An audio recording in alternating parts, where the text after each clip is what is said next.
அண்ணா வணக்கம் அண்ணா. நல்லா இருக்கேன். ஏன் காரணம் என்ன? நம்ம இடத்துக்கு தேவதை வாசி நாத காரணம் மகாராஜா நாடு சுவாமி ஓ தம்பி ஐயா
போறேன் காவியங்களில் ஓய்வாக போற்றப்படும் உயர்ந்தவரை வருக உலகத்திற்குமாய் கழுத்தரை நாமும் பின்னெடுத்த நல்லவரை வெள்ளவரை உங்களை வருக வருக என்று என் சார்பாகவும் இருக்கின்ற அனைத்து நாட்டு மக்களின் சார்பாகவும் வரவேற்று தங்கள் ஒப்பாத நாடுகளை போற்றினோம் சுவாமி. இந்த அடியவரை ஆசீர்வதிக்க வேண்டும் சுவாமி. வாழ்க பெண்மகளே, வாழ்க வளர்க வல்லாண்டு வல்லாயிர தாண்டி வளர்வோடி நூறாண்டு வாழ்கை சிந்தை கொள்ள வைத்த சுமந்த தமிழ் செல்வியை வந்தாய் வாழ வைக்க வந்தவன் நாட்டிலே வந்த பழையாமல் வணக்கம் செய்த வாழ்க்கை தமிழ் செல்வியை வாழ்க வளர்க மையமெல்லாம் நீ வாழ்க்கை வேண்டும் அம்மா வரவேற்பு கொடுத்தாய்.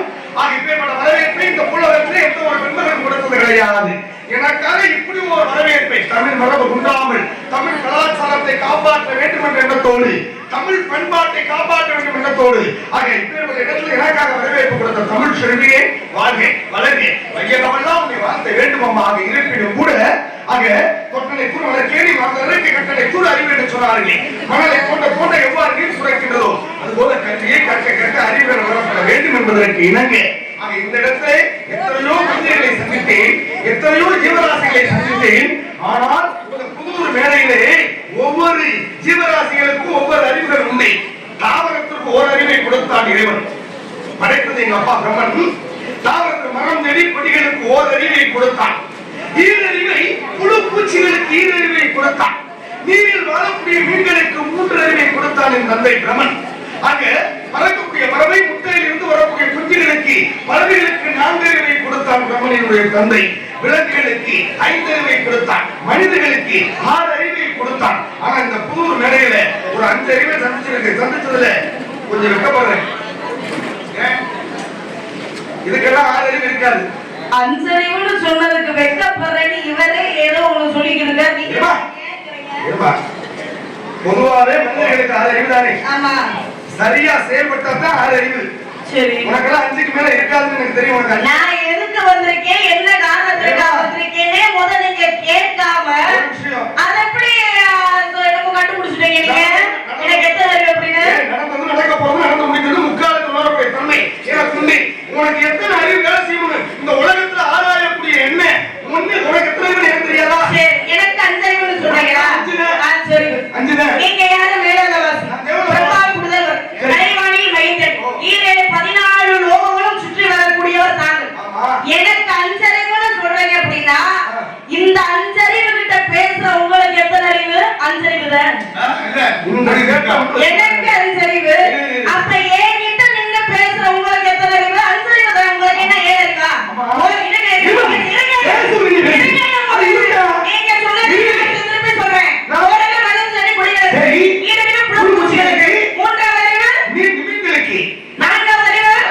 5வது அறிவு 6வது அறிவு 7வது அறிவு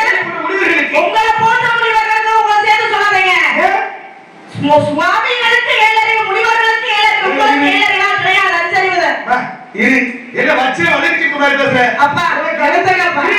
உனக்கு அஞ்சறிவு இருக்கிறது நான் அந்த சபையில் நிரூபிச்சு போறா. அதே போல உங்களுக்கு அஞ்சறிவு நான் நிரூபிச்சு விடுவேன் அந்த சபையில. பொம்பளை ஆனா நீ சரியா பேசணும். ஏங்க பேசுறது ரொம்ப எச்சரிக்கையா பேசணும். பொம்பளை எல்லாம் பேசக்கூடாது. சரியா? காரணம் இல்லாம நம்ம மேல போற வேண்டிய ஆமா. நல்லா தெரிஞ்சுக்கங்க. ஒரு விஷயம் சபையோட ஆண்கள் எல்லாரும் இருக்கீங்க. வளைவுல ஓடிக்கிட்டு இருக்கு. ஒரு வள்ளிக்கு கூடுவத்துல பிறந்த ஒரு பெண்ணுக்கு 6 அறிவு தான். நான் இல்லைன்னு சொல்லல. உனக்கு 5 அறிவு. உனக்கு 5 அறிவு. 5 அறிவு நான் சபையில நிரூபிச்சு பண்ணுவேன். எனக்கு நீ 5 அறிவு சொல்லிட்டீல. உங்க அப்பா அம்மாவை நீங்க நிரூபிச்சு பண்ணணும். அதே போல வேதவாசி முனிவர்களுக்கு 7 அறிவு. ஆனா உங்களுக்கு 7 அறிவு கிடையாது, 5 அறிவு நான் சொன்னேன். அந்த 5 அறிவுக்கு நான் எதுக்காக சொன்னேன்னு என்னால இந்த சபையில ஒப்பனை என்னால நிரூபிக்க முடியும். முடியாது. அப்படின்னு நீ எங்க எனக்கு 5 அறிவு அப்படிங்கிறது நீ நிரூபிச்சு கொடு. சரி. உனக்கு 5 அறிவுங்கிறத நான் நிரூபிக்கிறேன். அப்படியே உடனே வரவேற்பு கொடுத்தேன். நீங்க வாழ்த்து நான் ஏன் உன்னை 5 அறிவுன்னு சொல்ல தெரியுமா? ஏன் சொன்னீங்க? சுதந்திர சத்தம் தோழி சத்தம் கேட்டுச்சு, உங்க அண்ணன் சத்தம் கேட்டுச்சு. நீ மட்டும் உள்ள போய் நின்றுட்டு இருந்தீனா நான் உன் வச்ச ஆளா? எதுக்கு வந்து அதை சரியா செய்யணும்? நீ உள்ள போய் நின்றுட்டு எங்க உள்ள போய் நான் நின்றுட்டேன்? ஓ சத்தம் எனக்கு காதுல விழுகல. அப்ப நீ ஒரு 6 அறிவு பொருந்திய சராசரி மனித பெண் இல்லை. அதனால உன்னை 5 அறிவுன்னு ஒப்பிட்டேன். ஆனா அந்த 5 அறிவுக்கு நான் விளக்கம் கொடுக்கிறேன். அப்புறமா ஒரு வாழ்த்துறை கொடுக்கிறேன். கொஞ்சம் பொறுமையா நின்று கேளு. ஒண்ணு, இந்த புதூர் மேடையில சரியா நின்று அங்க தப்பிச்சு போயிட்டேனா நீ உண்மையிலே சரியான ஆளு. ஏன் தப்பிச்சு தெரியாது? நீ சொல்றது உண்மையா? நான் சொல்றது உண்மை. வள்ளிக்கு 5 அறிவு தான். சரி, இந்த வள்ளிக்கு 5 அறிவு தான். 5 அறிவு மிருகத்துக்கு சமம். ஆடுமாடுகள் இருக்கிற புத்தி தான் வள்ளிக்கு. அதே போல இந்த சுவாமிக்கு இந்த நாரத மகரிஷிக்கு நான் என்றால் நாதம், ரா என்றால் ராகம், ரா என்றால் தாளம், இரு என்றால் சேர்ந்திருக்கக்கூடியவை. இந்த நாடு சேர்ந்திருக்கக்கூடிய நாரத மகரிஷி உங்களுக்கு 5 அறிவுதான். அப்படின்னு நான் நிரூபிக்கிறேன். நீ சபையில சரியா நிரூபிச்சு போகணும். நீ நிரூபிக்கணும் உண்மையில வள்ளி. நீ நிரூபிக்கணும். உனக்கு 6 அறிவு இருக்கு. முன்னேறு எப்படி போகுது அதை பார்த்துதான் பின்னேறு வரும். சரியா? முன்னேறு நீங்க வேற மாதிரி போனேன்னு வச்சுக்கோங்க. உங்க பின்னேறு நான் வேற மாதிரி தான் வர முடியும். கரண்ட் கார்டுக்கு ஓட்டு போக மாட்டேன் மாதிரி கொஞ்சம் கரண்ட் போடான ஆளு பக்கத்துல நிக்கிறாரு. கொஞ்சம் மண்டக்கணமா இருந்தா மண்டக்கணத்தை ஒடுக்கிற வேலை தான் என் வேலை. நான் மண்டக்கணமா நான் பேசவே இல்லையேங்க. அறிவாளி. எங்க அண்ணன் சொன்ன உடனேயே உங்களுக்கு வரவேற்பு கொடுத்தேன். நான் மண்டக்கணமாவோ திமுகவோ நான் எதுவும் பேசவே இல்லை. நீங்க தானே பேசுறீங்க. சம்பந்தமே இல்லாம நீ பேசுற பேசு. நீ பேசல. உங்க பெட்டிக்காரர் என்ன சொன்னாரு? வல்லாரப்பட்டி கூட்டம் வேகமா இருக்கு. எங்க நீங்க சபையில பேர் வாங்கிட்டு போயிட்டீங்க. வல்லாரப்பட்டிங்கிற வள்ளிக்கிட்ட நீங்க சந்திச்சு பேசி பேர் இந்த வாயிலும் அப்ப அவரு சொன்னாரு. அவரை பார்த்து நீங்க கேளுங்க 5 அறிவு அப்படின்னு. நீ மதுரை அவரும் மதுரை. நான் மட்டும்தான் காரைக்குடியில. சரி, உங்களுக்கு சப்போர்ட் பண்ணி அவரு பேசும்போது ஓ வாயை கிழிக்கிறீங்க. எனக்கு எவ்வளவு நேரம் ஆகும்? யார் வாய? உன் வாயை தான் கிழிக்கிறேன். ஏன் வாயை கிழிக்கிறீங்களா இல்ல உங்க வாய் ஓ வாயா திருப்பி நீங்க போறீங்களான்றத பாப்போம். முடிஞ்சா போடுப்பா. அதே போல நீங்களும் முடிஞ்சா மோதி பாருங்க. அப்படியே இல்லை. ஊருக்கே பாப்பாங்க வைத்தியம். உனக்கு யாரா முத வைத்தியம் பார்ப்போம்? பைத்தியம் நாயா? ஆமா, அந்த பைத்தியத்துக்கு வைத்தியம் பார்க்கல. வைத்தியருக்கு வைத்தியம் கொடுத்தா இப்படித்தான் இருக்கும். புரியுதா? அப்படின்னு இல்லை. வரவேற்பு கொடுத்துருக்கேன். ஒரு வார்த்தை கொடுத்துட்டு உனக்கு 5 அறிவுங்கிறத நான் நிரூபிக்கிறேன். நீ நிரூபிக்கணும். முத வார்த்தை சொல்லுங்க. நிரூபிக்காம உலகிட்டு போனீங்கன்னா என்னை யாரும் கோச்சிக்க கூடாது.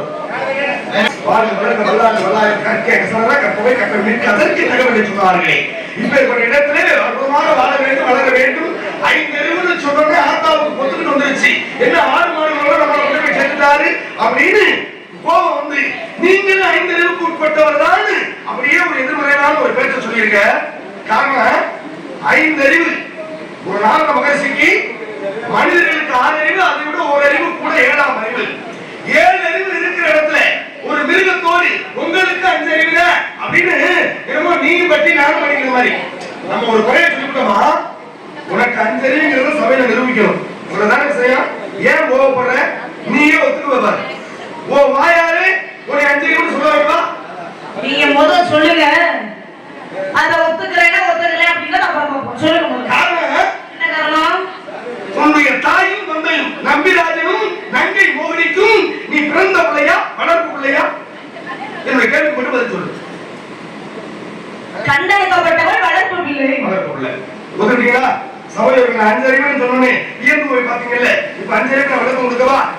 நம்பிராஜனுக்கு நங்கை மோகனிக்கும் கரு உருவாகி பிறக்கக்கூடிய குழந்தை வள்ளி அல்ல, கண்டெடுக்கப்பட்ட உள்ளே. அப்ப பாருங்க, சிவமுனிவர் இந்த உலகத்துல பாருங்க, மகாவிஷ்ணுடைய பாட்டு மகாவிஷ்ணு சிவமுனிவனாக உருவாகி ஒரு ஆண் மானாக உருவாகின்றான். அந்த சிவமுனிவனுடைய பத்னி மகாலட்சுமி பெண் மானாக உருமாறி இருவரும் ஒரு பள்ளத்துக்குள்ள, அதாவது வள்ளிக்கிழங்கு தோண்டி எடுக்கப்பட்ட பள்ளத்துக்குள்ளே ஒரு ஆண்மானும் பெண்மானும் உறவு கொள்கின்றது. உறவு கொண்டதன் மூலமாக ஒரு குழந்தை பிறக்கின்றது.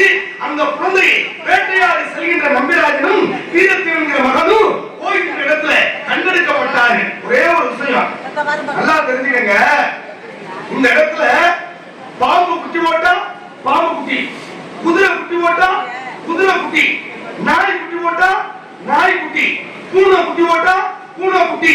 அப்ப மான் குட்டி போட்டா மான் குட்டி. மானுக்கு எத்தனை அறிவு? 5 அறிவு தானே? உனக்கு 5 அறிவு நிரூபிச்சுட்டல புரிஞ்சா? உனக்கு 5 அறிவு நிரூபிச்சுட்டா ஏத்துட்டாங்க, மக்கள் ஏத்துட்டாங்க. அப்ப உனக்கு 5க்கு மேல வேலை செய்யாது. எனக்கு 7 இருக்குன்னு வந்து உனக்கு வாய்ப்பு காட்டினீங்கன்னா உங்களுக்கு 7 அறிவே கிடையாதுன்னு சொல்றீங்க.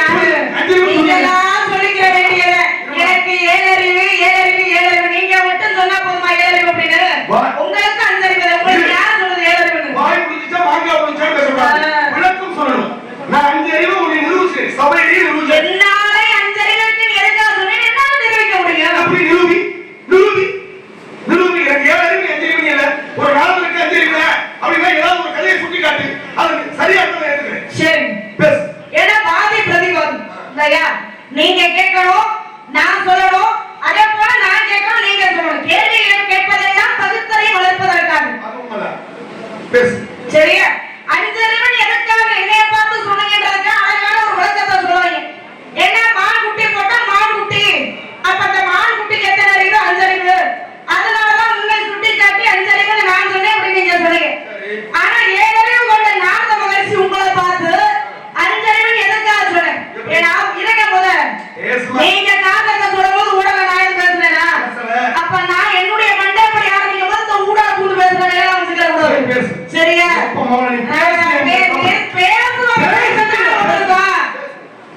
அப்ப எதுக்காக உங்களை பார்த்து 5 அறிவு நான் சொல்றேன்?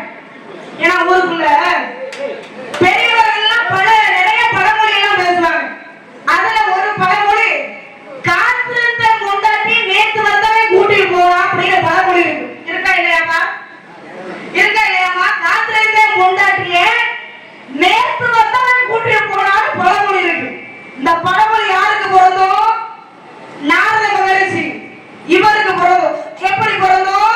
இந்த நாரத மகரிஷி இவரும் இவர் நண்பர் பர்வத முனிவரும் சேர்ந்து ஒரு நேரத்துல பாட்டியவே காதலிச்சிருக்காங்க. அசிங்கம், கேவலம்.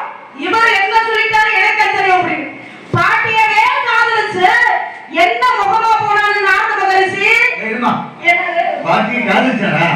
பாட்டியை காதலிச்சாரு. உண்மைதானா? உண்மைதானே? இப்படி சொல்றவரு ஊருக்கு விளக்கம் சொல்றது இவரு எதுக்கு? ஊருக்கு பத்தியில பெரிய அதத்தான் இப்ப நானும் சொன்னேன். ஒரு ஆளு பொறுமையா காட்டி கொடுங்க. அப்படி பாட்டியவே காதலிச்ச நாரத மகரிஷி முகம் எந்த முகமா போச்சு? குரங்கு முகமா போச்சு. குரங்கு. அப்ப அந்த குரங்குக்கு எத்தனை அறிவு? எத்தனை அறிவுப்பா? 5 அறிவு. அதனால உங்களை பார்த்து நான் 5 அறிவுன்னு சொன்னேன். போங்க நீங்க. வாதி பிரதிவாதி நாங்கிறான். ஆமா, பாட்டியவே காதலிச்சு குரங்கு முகமா போனீங்க. மான் குட்டி போட்டா மான் குட்டி, அந்த மான் குட்டிக்கு எத்தனை அறிவு? 5 அறிவு. அப்ப குரங்கு முகமா போனீங்க, அந்த குரங்குக்கு எத்தனை அறிவு? குரங்கு. ஒரு விஷயம் எல்லாம் தெரிஞ்சுக்க. சொல்லுங்க. நியாயமா சொன்னேன். என்னுடைய பாட்டி மகாலட்சுமி ஸ்ரீமதி என்ற பெண்களாக இந்த உலகத்தில் வந்திருக்கான். என்னுடைய நண்பர் பர்வத முனிவருக்கு எனக்கும் போட்டி. நாளைக்கு சுயவரம் நடக்க போது என் பாட்ட பெருமாட்ட போய் கேட்கிறேன், ஐயா ஸ்ரீமதி என்ற பொம்பளை நான் காதலிக்கிறேன், எனக்கு இந்த புள்ள வேணும் அப்படின்னு கேட்கிறேன். அப்ப சரி, நாளைக்கு பர்வத முனிவர் வருவாரு, 2 பேரும் அலங்காரில் உட்கார்ந்துருப்போம். அவனுக்கு கரடி முகத்தை கொடுத்துருங்க, என் முகத்தை அழகு முகமா கொடுங்க அப்படின்னு வரத்தை கேட்க தந்தைன்னு சொல்லிட்டாரு. திருப்பி நான் வந்து என் நண்பர் பர்வத முனிவர் போய் நாளனுடைய முகம் குரங்கு முகமா போயிடணும், என் முகம் மன்மதனா சொல்லிக்கிறேன், அப்பதான் அந்த பிள்ளைய கல்யாணம் பண்ணிக்க முடியும். அப்படி ஒரு வார்த்தை போங்க. எனக்கு குரங்கு விழுந்தாரு, அவனுக்கு 2 பேரும் கேட்ட வரத்த 2 பேரும் கரடி போவோம் குரங்குவோம். கரடி குரங்குமா உட்கார்ந்துகிட்டு இருக்கா நாற்காலியில. கரடியை பார்த்தா ஆசை வருமா புள்ள பிள்ளைக்கு, குரங்க பார்த்தா ஆசை வருமா? அப்ப இடையில வந்தாரு யாரு? என் பாட்டை மகவாசு வர்றாரு. வந்த உடனே காத்துக்கிட்டு இருந்த நாங்க எங்க கொண்டாடிய நேற்று வந்தவன் கூட்டிட்டு போயிட்டேன். அப்பதான் நான் ஒரு சாபம் கொடுக்கிறேன், பெருமாளியா பாட்டு கொடுக்கிறேன். இந்த இடத்துல எனக்கு குரங்கு மூலமா போகணும்னு சொன்னீங்க இல்லையா? நான் குரங்கு மூலமா போயிட்டேன், குரங்கா போயிட்டேன். அப்ப இந்த அம்மா என்ன சொல்றது? அப்ப நீங்க குரங்கா இருந்தவர்னா குரங்குக்கு அஞ்சறிவு தானே, மனிதனுக்கு தானே அறிவு, இல்லைன்னா முனிவருக்கு தானே இறைவு. அப்ப நீங்க குரங்கு மூலமா போயிட்டீங்க. அப்பதான் நான் கொடுக்கிறேன். நான் குரங்கு மூலமா போயிட்டேனா இல்லையா? எனக்கு நீ தான் வரம் கொடுத்த. ஆனால் இந்த குரங்கு இல்லை என்றால் நீ ராமாயணத்திலே தசரதனுக்கு ராமனா மகனாக பிறக்க போற உன் முன்னாடி சீதையை ஒருத்தன் தூக்கிட்டு போவாங்க. அந்த குரங்கு இல்லைன்னா உன் முன்னாடி திருப்பி கூட்டிட்டு வர முடியாது. அப்பதான் அனுமானாக தோன்றி அந்த நிகழ்வு நடத்தப்பட்டது. அப்ப அவர் கொடுத்த குரங்கு முகத்துக்கு ஒரு விளக்கங்கள் உண்டு என்பது ஒண்ணு. நம்ம உங்களுக்கு விளக்குறது யாரு? ஏன்னா அழகா சொன்னீங்க சுவாமி. ஏன்னா ஒவ்வொருத்தருக்கும் ஒவ்வொரு தன்மைகள் உண்டு இல்லையா? மான் வயிற்றில் பிறந்தவன் யார் அப்படின்னா கலைக்கோட்டு ரிஷி, மாட்டின் வயிற்றில் பிறந்தவன் யார் அப்படின்னா கௌதம ரிஷி, குரங்கு வயிற்றில் பிறந்தவன் யாரு? மாருதி முனிவன், எலி வயிற்றில் பிறந்தவன் யாரு? முகுந்த சங்கரவர், கிளி வயிற்றில் பிறந்தவன் யாரு? சுக மகர்ஷி. ஏன் பிறந்தவங்க இருக்காங்க இல்லையா? ஏன்னா விலங்குகளுக்கு ஒரு தன்மை உண்டு, மனிதர்களாகி எங்களுக்கு ஒரு தன்மை உண்டு, அதே போல சுவாமிகளாகி உங்களுக்கு ஒரு தன்மை உண்டு. என்ன தன்மை உண்டு? இப்ப பாத்தீங்க அப்படின்னா சாதாரண ஒரு அஞ்சறிவு பறவை என்னதான் ஆகாயத்துல பறவை பறந்தாலும் அதற்கு ஆகாரம் பூமியில் தான் அப்படிங்கிறது பறவைக்கு தெரியும்.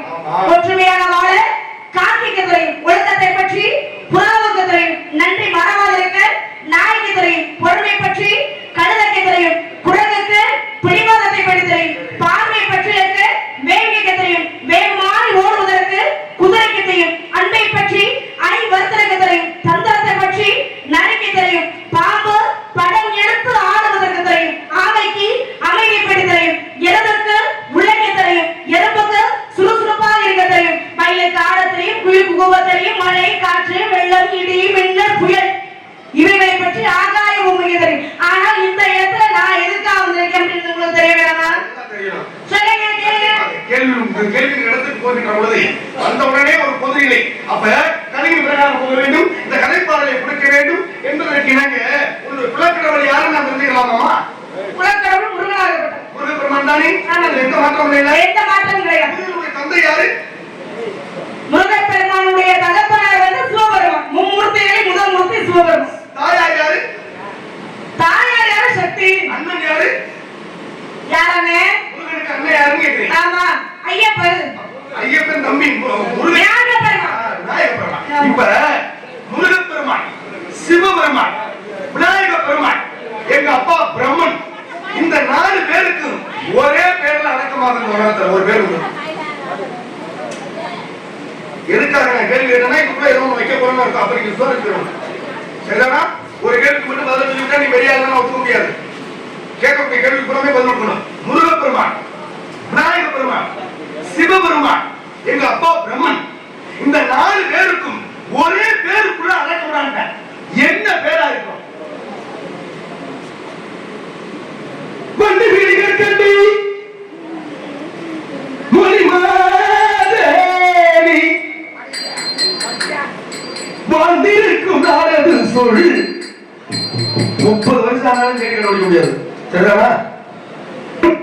முருகப்பெருமான், விநாயகப்பெருமான், சிவபெருமான், என் தந்தை பிரம்மன், 4 பேருக்கு வேற வேற பேர் உண்டு. இதுல எந்த மாற்றம் இல்ல. 1008 பேர் உண்டு. ஒரே பேர்ல 4 பேர் அடக்கம் ஆடுவாங்க. எப்படி? யார்? என்ன விவரம்? கண்டறிவதற்கு முன்னாலே என்ன விவரம் வந்திருக்கீங்க கேட்கறதுக்கு முன்னால கேட்கிற கேள்விக்கு பதில் கொடுமா? தெரிஞ்சா சொல்லு, தெரியுமா? அந்த அப்படி போய் உட்கார்ந்து நாடகம் பாரு. நாம நாடகம் பார்க்க வந்திருக்கோம். இவரு 2 பாட்டை பாடிட்டு எந்த நேரமும் நாராயணன் நாராயணன் சொன்னே காலையில ஓவ வாங்கி போட்டுருக்காங்க. நீங்க ஓசியில வந்திருக்கீங்க. நான் அப்படி சொல்லவே இல்லையே. நீங்க கேள்வி கேட்டீங்க அப்படின்னா திருப்பி நான் கேள்வி கேட்பேன். கேள்வி கேட்பதெல்லாம் பகை தெரிவி வளர்த்துக்கணும். கேள்வி சாப்பிடும் தண்ணிக்கு திறக்கப்படும் சொன்னேன். கேட்டாக்க கேள்விக்கு பதில் கிடைக்கலாம். அப்ப கேட்கலாம்ல? அப்ப நீங்க கேட்டா நானும் கேட்கலாம்ல? நீங்க கேட்ட 4 நான் பதில் கொடுக்கல அப்படின்னா உனக்கு அடிமை எதிர்ப்பு போட்டு போயிடுறேன். போதுமா? பேசு. என்ன நீங்க சொல்றது எப்படி இருக்கு அப்படின்னா, எப்படி இருக்கு? சமாளிக்க தெரியாதவன் சபைக்கு வரக்கூடாது அப்படின்னு சொல்லுவாங்க. ஏன்னா விநாயகர் பெருமான், முருகப் பெருமான், சிவபெருமான், பிரம்மதேவன் ஒவ்வொரு தெய்வங்களுக்குமே ஒவ்வொரு பெயர் உண்டு. ஆனா இந்த 4 தெய்வங்களுக்குமே ஒரே பெயர் பொருந்தும். அது என்ன பெயர் அப்படிங்கிறத என்ன பெயர் இருக்கு? 4 தெய்வங்களுக்குமே ஒரே பெயர் எப்படி கொடுக்கும்? இருக்கு, உனக்கு தெரியலன்னா தெரியும் சொல்லு. பெத்த ஒரு வாத்தியார் என்ன பண்றாரு, மாணவிக்கு ஒரு கேள்வி கேட்கிறார். என்ன கேள்வி அப்படின்னா, மாணவி கண்ணகியுடைய கணவன் பெயர் என்னன்னு கேட்கிறார். கண்ணகியுடைய கணவன் பெயர் என்னன்னு கேட்ட உடனே மாணவி என்ன சொல்லிருக்கணும்? வாத்தியாரே கண்ணகியுடைய கணவன் பெயர் கோவலன் அப்படின்னு சொல்லிருக்கோம். ஆனா கோவலன் சொல்றதுக்கு பதிலா வாத்தியாரே கண்ணகியுடைய கணவன் பெயர் கேவலன் அப்படின்னு சொன்னான். அது என்ன கோவலனை போய் கேவலன் ஏன் சொல்றாங்க அப்படின்னு திருப்பி உங்கள மாதிரி வாத்தியார் கேட்டாரு. அப்ப மாணவி சொல்லி சமாளிக்கிற என்ன சொல்லி சமாளிக்கிறா? வாத்தியாரே கண்ணகியுடைய கணவனாகப்பட்ட கோவலன் என்ன பண்ணா, ஒரு நேரத்துல தன் மனைவியுடைய ஒரு கால் சிலம்பை எடுத்துட்டு போனான். அதே போல தன் கட்டிய மனைவியை விட்டுட்டு இன்னொருத்தைய தேடி போனவன் காலை ஒடிக்காம இருக்கலாமா? ஆகவே காலை ஒடிக்கலாட்டியும் அவன் பெயரில் வரக்கூடிய துணை காலை எடுத்துட்டு கோவலன் அப்படின்னு சொல்றதுக்கு பதிலா கேவலன் அப்படின்னு மாத்தி சொன்னேன் வாத்தியாரே அப்படின்னு சொல்லி சமாளிச்சாங்க. காரணம் இந்த உலகத்திற்கு இது பொருந்தக்கூடிய கேள்வியா? ஏன்னா இன்னொரு மாற்றான மனைவியை தேடி அங்க கோவலன் போறேன். அப்ப அவன் காலை ஒடிக்கலாமா ஒடிக்கக்கூடாதா? ஒடிக்கணுமா இல்லையா? கோவனான்னு போட்டா ரெட்டை சொல்லி போட்டு காலா போட்டு அந்த கால வாங்கினோம்னா கோவலன் கோவனான்னு வரும். அப்ப அந்த காலை முடிச்சிட்டோம்னா கேவலன். அவனை காலை ஒடிக்க முடியல, அவன் பேரு காலை ஒடிக்கிறீங்க. அவ்வளவுதான் விஷயம். இருக்கட்டும், இதெல்லாம் நல்லா வக்கையாத்தான் இருக்கு, வகையாத்தான் இருக்கு. இந்த உருட்டல் மிரட்டல்லாம் நீங்க வேற எங்கேயாவது வச்சுக்கணும். நான் கேட்ட கேள்விக்கு இன்னும் பதிலே கிடைக்கல. நான் கேட்ட கேள்வி வேற, நீ சொல்ற பதில் வேற. நான் இந்த கேள்விக்கு பதில் விடுமா நான் கேட்கவே இல்லை. நான் கேட்டது என்ன கேட்டேன்? முருகப்பெருமான், விநாயகப் பெருமான், சிவபெருமான், பிரம்மதேவன் இந்த 4 பேருக்கும் ஒரு பேருக்குள்ளேயே அடக்கம். ஒரே பேருக்குள்ள 4 தெய்வம் வருது. அப்படி என்னவா இருக்கும் பேரு நான் கேட்கிறேன். நான் என்ன சொல்லிருக்கேன்னா, நீ மாற்று கதை. அதாவது நீங்க உன்னை சொன்னா நான் உன்னை சொல்லுவேன், நான் உன்னை சொன்னா நீங்க இந்த சமாளிப்புங்கிற வேலை எனக்கு வரக்கூடாது.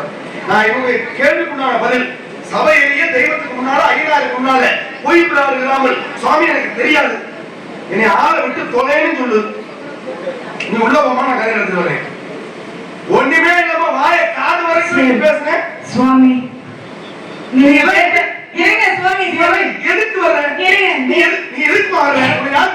நீங்க கேட்ட கேள்விக்கு சபடாலி சட்டம் வாயை கிழிச்சு போடுவேன். நீங்க கேட்ட கேள்விக்கு சத்தியமா உண்மையிலேயே எனக்கு பதில் தெரியாது அப்படின்னு நான் சொல்ல மாட்டேன். இல்லப்பா, கேட்ட கேள்வி விநாயகர் பெருமான், முருகப் பெருமான், சிவபெருமான், பிரம்மதேவன் இந்த 4 தெய்வங்களுக்குமே ஒரே பெயர் பொருந்தும். அது என்ன பேர்? யாருமே கேட்காத ஒரு கேள்வி. எனக்கு காலதாமதம் வேற போய்கிட்டு இருக்கு அப்படின்ற காரணத்தினால அது 4 தெய்வங்களுக்குமே ஒரே பெயர் பொருந்தும். அது என்ன பெயர் அப்படின்னா சிரம் மாறுடையான் அப்படின்னு 4 தெய்வங்களுக்குமே சிரம் மாறுடையான் அப்படின்னு பெயர் பொருந்தும்.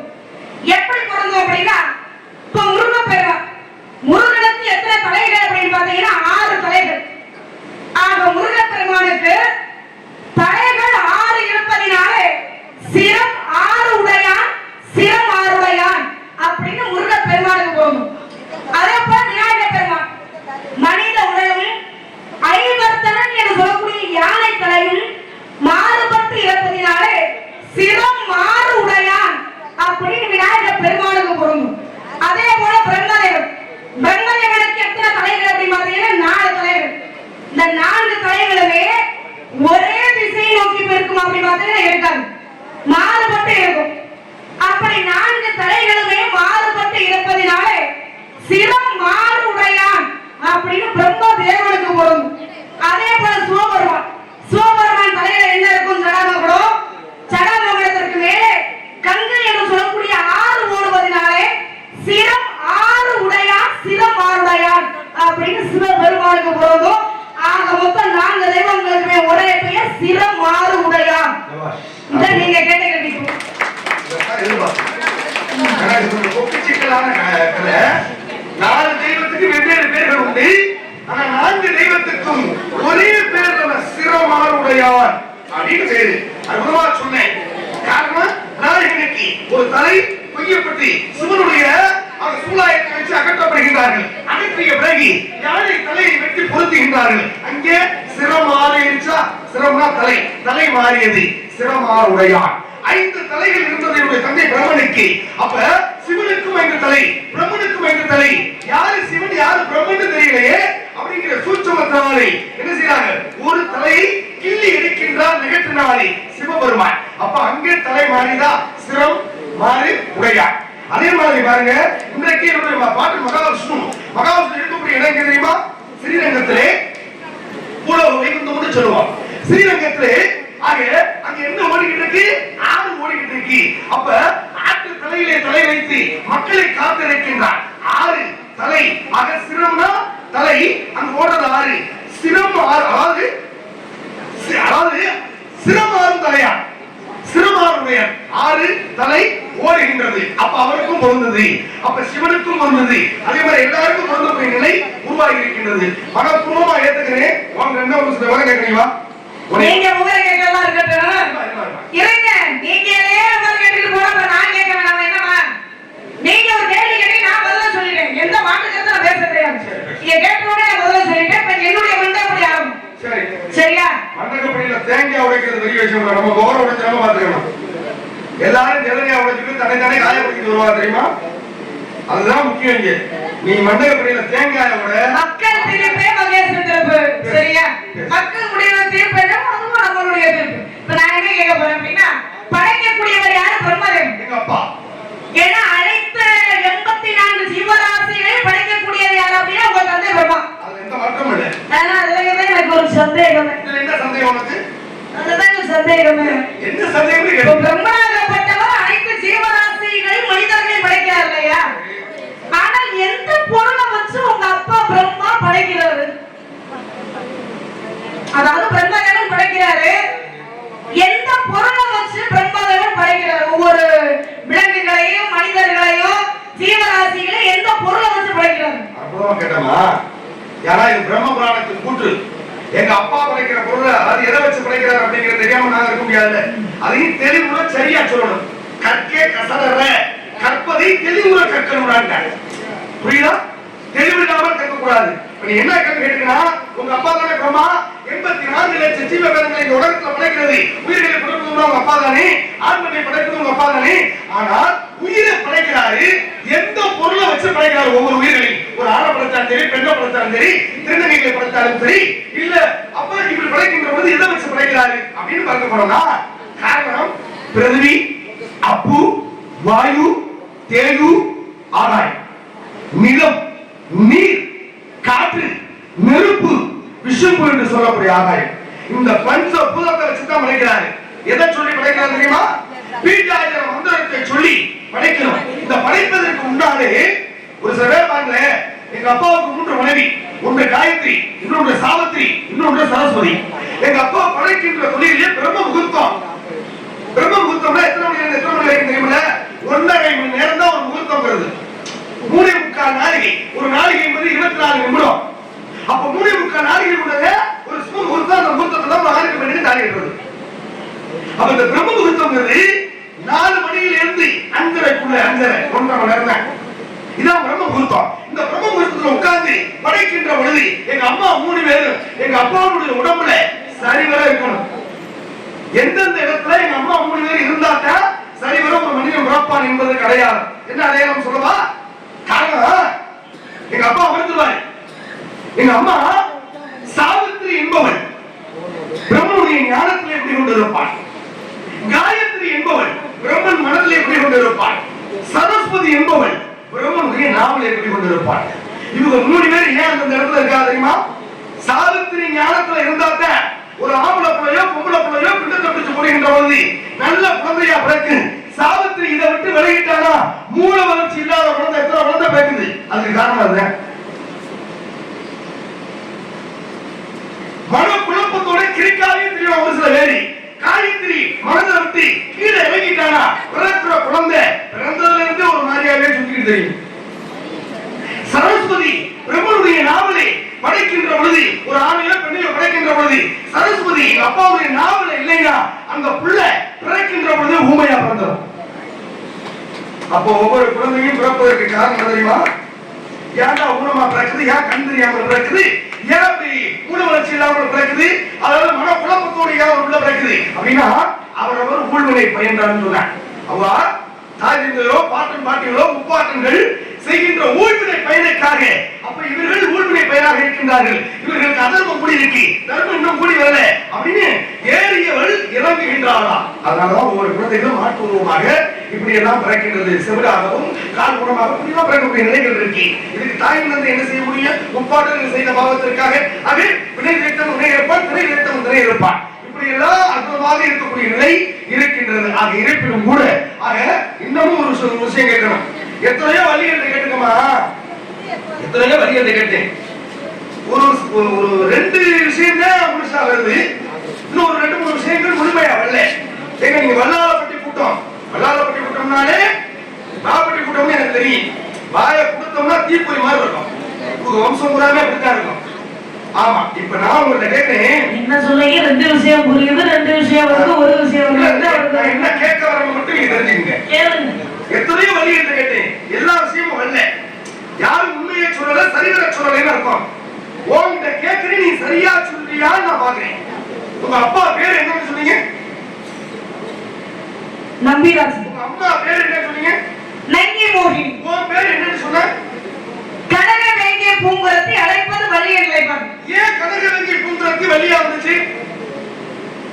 கனக வேங்கிய பூங்குரத்தை வழியா இருந்துச்சு. இல்லவா, கனக வேங்கிய பூங்குரத்து ஒரு பேர் இருக்குல்ல? ஆமா. அப்புறம் ஏன் இந்த பேர் வள்ளிங்கிற பேரு? ஏன்னா வள்ளிக்கு தோன்றும் பள்ளத்தில் கண்டெடுத்ததான் வள்ளின்னு பேர் வச்சாங்க. ஏன்னா காரியமாக வச்ச பேர் வள்ளி, காரணமாக வச்ச பேர் கனக வேங்கிய பூங்குரத்து. காரண பேர் கற்பனை பேர் இப்படின்னு வகுக்கப்பட்டு. அப்படி பார்த்தா எங்க அப்பா பேர் நம்பிராஜன் சொன்னேன். அது உண்மையான பேர் கிடையாது. நம்பிராஜன் அப்படிங்கிறது அவருடைய பட்டம். அவருடைய உண்மையான பெயர் சுந்தரவதனன். அப்படி சொல்லணும். நம்பி என்றால் ஆண்மகன், ராஜன் என்றால் ஒரு நாட்டை ஆளக்கூடியவன். ஒரு ஆண்மக நாட்டை ஆளான்னு சொன்னா அவருக்கு பேர் ஆமா ஆகாது. அப்ப உங்க அப்பா பேர் உண்மையான பேர் என்ன? சுந்தரவதனன். சுந்தர வதனன். அப்படியே இருக்கணும். அதே போல சண்டன் சடையன் மங்கன் மகுடன் வள்ளல் வள்ளரம் சரித்திரன் என்று சொல்லக்கூடிய உடன் பிறவா அண்ணன்மார்கள் 7 பேர். உடன் பிறவா சகோதரர்கள் எத்தனை பேர்?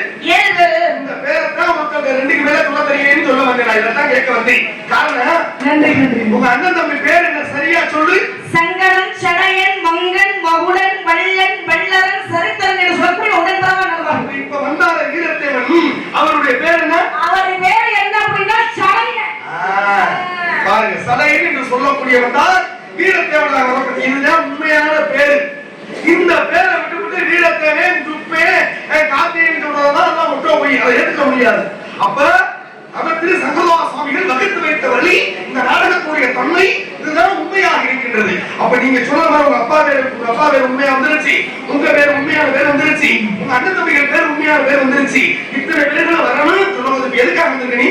ஏன்னா உண்மையிலேயே ஒரு விளக்காகப்பட்டது சுடர் வெட்டி எறிகிறது அப்படின்னா அதற்கு முதல் தூண்டுகோல் அவசியம் இல்லையா? உங்களை சந்தித்ததில் நான் மிக்க மகிழ்ச்சி அடைகிறேன். ஏன்னா நீங்க கேட்டதுனாலதான் என்னால பதில் சொல்ல முடிஞ்சு. மக்கள் இடத்துல இருந்தும் பொன்தட்டல் அப்படிங்கிற கைதட்டல் உங்களை சந்தித்ததில் மிக்க மகிழ்ச்சி அடைகிறேன். மீண்டும் உங்களை சந்திக்கணும்னு நினைக்கிறேன். கண்டிப்பா சந்திக்கலாம். ஐயனாவது பொதுவாக சொல்றேன், இந்த பேர் வரிசைய ஏன் அனுபவத்துக்கு வழிகள் சொல்றது இல்லை. வீரத்தேவத்தோட முடிச்சிருவாங்க, நம்மளால அழுத்துவது கிடையாது. அப்ப அந்த தன்மை அடிப்படையில் இருந்து ஆதி உருவத்திலிருந்து வந்ததாலே வந்த இடத்தின் சிறப்பை பிரதமா அந்த பேர் வரிசைகளை சொல்லியிருக்கேன். அதுக்கு மற்ற மகிழ்வு உண்டாகி, ஏன்னா இந்த பேர் இதுவரைக்கும் யாரும் வந்ததில்லை. அதுதான் முக்கியத்துவம். சும்மா எதையாவது சொல்றது காட்டி கொடுக்காம நம்மளும் போயிடுறது இப்படியெல்லாம் இருக்கு. ஆனா உண்மையான பேர் இதுதான். வள்ளி திருமணத்துடைய நாடகத்துல இந்த கந்தபுராணத்துடைய கதையின் பிரகாரம் வள்ளி குறிஞ்சி பாட்டிலே குறிஞ்சியுடைய தன்மையிலே இதுதான் பேர்கள் அர்த்தம். இதுதான் உண்மை கூட. தந்தை பெயர் சுந்தரவதனன். தாய் பெயரோ துவபாரதி. முதல் பெயரோ கனக வேங்கிய பூங்குரத்து. வந்திருப்பது காவலுக்கு. திரைக்காவல். கரைத்தலை சிந்தனை. கவனாகப்பட்டது. பருவமாகப்பட்டது. கவன் எதற்கு? கவன் எனக்கு பரவல வெட்டதுக்கு. ஏன் பரவல வெட்டற? பரவலுக்கு நான் காவலுக்கு வரணும். பறவை ஏமா வெட்டணும்? பறவைக்கு நான் தெரியும். இந்த பாவம் வாயிலா ஜீவராசி எப்படி வெட்டலாமா? வீட்டுக்கு வந்த மருமக்கமார்களை பாருங்க, இன்னைக்கு ஒவ்வொரு வீட்டுகளையும் அதிகாலையில இருந்து பச்சரிசி அரைச்சி அதிகாலையில கோலம் போடுறாங்க. ஏன் கோலம் போடுறாங்க தெரியுமா? எதுக்கு தெரியுமா? ஏன்னா ஒரே எடுத்து சாப்பிட்டு போட்டுங்க அப்படிங்களா? அவங்களும் கூப்பிடப்படாத, நீங்களும் கூப்பிடப்படாத. வாயிலா ஜீவராசி ஈரங்கள் சாப்பிடணும்னு பச்சரிசி எடுத்து கோலம் போடுறாங்க. தாய்மாருங்க, அந்த நாட்டுல பிறந்த நீ வாயிலா ஜீவராசி 2 அரியை சாப்பிட்டு போட்டுமே அந்த பறவை வெட்டி இதெல்லாம் குற்றம் இல்லையா?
தோழி மாப்பிள்ளை பார்த்து வந்திருக்கமா? மாப்பிள்ளை மாப்பிள்ளை யார் தெரியுமாவே? யாரு? மாப்பிள்ளை பேரை சொல்லவா? சொல்லுங்க. பெருமைகளை சொல்லவா? சொல்லுங்க. பெருமைகள் அறிவுகள் நிறைந்த பூமிகளை ஏற்றக்கூடியவன். அவன் பெருமையை சொன்னோமே மூக்கு செவந்து போகும் பாரு. எங்க சொல்லுங்க பாக்கலாம். மயிலாடுதுறை மன்னவனா, மலர்கள் உண்ணவனா, மாலையிலே காத்திருக்கும் சின்னவனா.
என்னமா ஏமா இவரோட கத்தி கத்தி எல்லாம் போச்சு. இது டான்ஸ் போட்டு டான்ஸ் ஆடிட்டு போறேன்னா இந்த நாள டான்ஸ் ஆடி வந்திருக்கீங்க